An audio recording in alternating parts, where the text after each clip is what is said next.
Hey everyone. Amit, communities has been in existence since the era human beings are evolved to to socialize, and from that physical community until even today in the journey in the era of Web 1, Web 2, and Web 3, community still takes the center stage. But as we progress, the way we reach out to community or the way the community is being engaged has been drastically transformed. Where initially, let's say in Web 0 or in Web 1 stage, it was like all mass media, mass communication, people just communicating in that format. Then comes a little bit of personalization, then comes a little bit of personal touches and things like that. And now we are reaching to a point where when you want to reach out to people, when you want to reach out to it has to be about communities, not just not like one personal thing or a mass communication. And I want to, so McKinsey has this article about community flywheel, and it got me thinking all the points that they cover are very focused, very an appropriate uh, way to deal with community in today's era. And I want to start with that, keeping in mind that with community flywheel, is that a replicable process? Then we can go into the process, but we have to first start with, is it a fruitful way, or is it a replicable way to actually deal with communities in today's era? Yeah, absolutely. I think the go-to community is a very good way to look at launching products and services and companies. No more is it go to market, but it's more go to community, because that transition you described, is another way to look at it. Is it used to be a push universe, where everyone's pushing to everyone else, and then it's like spam and sales first, and it's kind of like in your face, and it's kind of a we got all the answers, and you got to if you don't know, then that's on you, right? Like you can really bombard you with ads and whatever else, but it's a very much a push model. And the future is a pull model, right? A pull model is where everyone who wants anything can get it because they are connected to the right people, not because they're connected to the right information, like on the internet in an abstract or a non-personal way. Ultimately, information is dead and inert because you can read information in a book. But when you want knowledge, which is different from information, you really want expertise and experience. And that doesn't come from a machine. That comes from somebody who knows how to do something and has done it, or is doing it all the time, or whatever that situation is. Live experience, direct experience, that is what is called as knowledge. And that's the knowledge economy that we are talking about, not the information economy, which is different from now, which we're discussing, is a human thing. It's a people thing. And that's Web 0, and that's really what we mean by communities. And if a brand wants to become relevant, then they need to be the community, or the community space, or the community marketplace, the place, not the market part. The market is something that happens when buyers transact. Sellers, everyone's a seller. So that doesn't make every place a marketplace or a good one, That's so the community flywheel has various parts to it, and as you were also mentioning, that gets me to the community focus one. That's the first part of it, where you're focused, you're targeted, you're not trying to address everybody together at once. You're very niche, but I must say, through my experience as well, it's difficult to target so properly. It's difficult to get to a very niche audience and make them your community. I know it's very appealing, but it's a difficult thing to achieve. what are your thoughts there, that something that can be done easily there to get a proper target? So you're asking about how to build niche communities? Niche communities, and even identifying a niche where, see, all the concept of community building starts with a very niche audience. You have to have a process, or you have to be, you have to have an eye for a community starts with a idea for what that community is interested in. You know, the interest, whatever that, topic is. It doesn't start with an audience in the sense that I'm going to build a community. That is a marketer hat. But if you were to put on your consumer hat, then hey, I'm interested in knitting.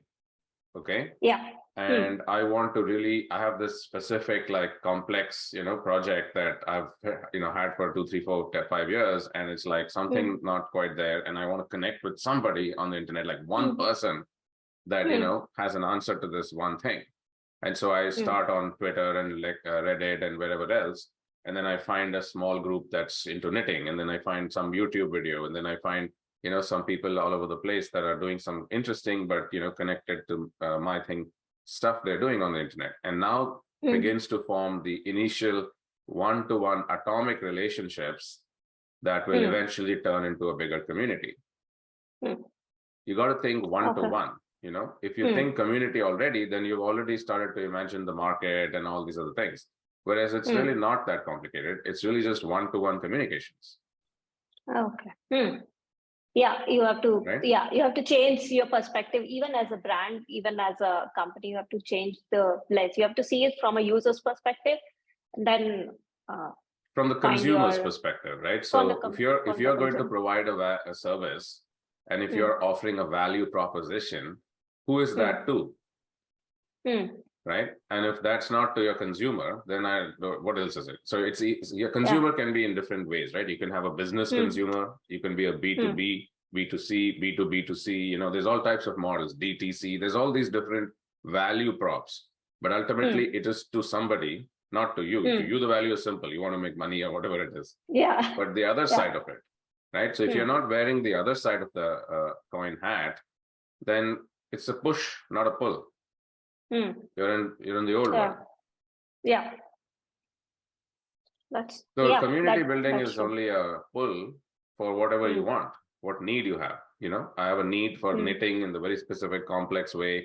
Some weird colors or whatever, some cross stitches.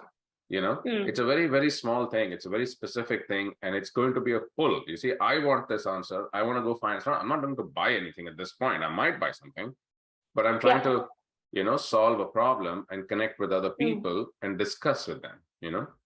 That's what I want to do. I want to connect.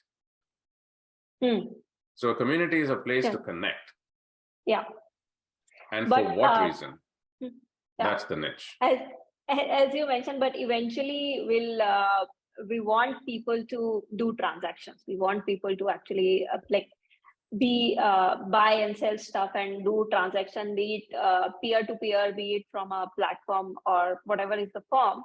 So, and I think that comes to the next point, that you need a hero product. You need a buzzworthy product, something that can make a mind-boggling impact on everybody. Is that something that is a critical part of the process? Now I'm coming from let's say a brand's perspective, that is it a critical thing to have a hero product, to have a buzzworthy product, and instead of let's say a range of products where they offer multiple things?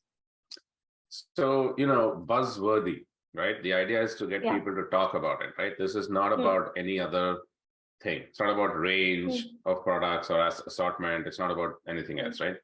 So if you look at, for example, and I'm not saying that, this is the way to do it, but what is the product if you consider something like Bored Apes, the community that's, a bunch of people that came together, share about this weird collection of, pictures.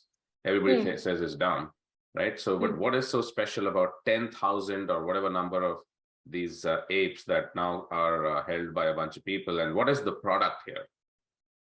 It's a new, completely, that's buzzworthy for sure, right? Like it's weird and bizarre and stuff. But you see, the product doesn't have to be an existing product or a service. A product is a conceptualization of value. Okay. Right? Because a service is also a product. Yeah. Right. So service is what? It's a very unique and specific thing when it happens to you. When you go to a restaurant, it's specific experience. It's not like everyone gets the same experience everywhere in a restaurant. Right? You will have a specific experience. So there's no way to, quantify that or to structure that. It's just a unique thing each time. So what is a product then? Right? A product is that experience of value. Right? So that experience of value is in the mind, because all restaurants will feed you. You say you love one and you don't love another one that other people love is only in your mind. Yeah, that's true. Right? So it's now from the your question experience. So the consumer experience. And so now if you want them to buzz about it, then give them something to buzz about. Right? Come up with some weird shit that's bizarre and unique, and it has to be unique. USP. If you're talking about the same thing everyone else is talking about, then what is the buzz? It will be about them or similar things, right? The conversation has to be about a unique thing that will draw attention back to the community or the product or whatever that is, brand. Right? So if we don't have a unique selling point, you can't have that buzzworthy conversation. Right? So buzzworthy is unique, that's what buzzworthy is. There's nothing specific, the more specific than that. It's specifically uniqueness that causes buzz. Something new, something interesting. Something new that's is interesting. True. Yeah. If you have the same old thing, it's no more interesting. Right? Yeah, that's true. Yeah. So yes, you should have a buzzworthy product, but it can be anything and everything. It can be an idea, or in news, like a concept, just something that will start the conversation, which then turns into many products and services. And you can even have a traditional product. I mean, it's not that you shouldn't. You can have a very unique and rare wool, comes from a specific sheep in some bizarre place, which is only in limited quantities and is super expensive, for example. And it's just this bizarre, like 100 times expensive, wool thing. Yeah. Right? So you can have very interesting ways to start the buzz. That makes a lot of sense, and that gives you this gives the community to actually buzz about, as you said, that buzz is necessary for you to reach that critical mass, to reach to a larger group of people, to reach to all the people there who are interested in that topic. Let's say, for example, knitting. Yeah, exactly. Thanks, Amit. Thanks so much. I think this conversation has shed a lot of light on what community is and how do you keep it running. That community flywheel is a very critical thing right now in today's world. Thanks so much. Yeah. Cheers.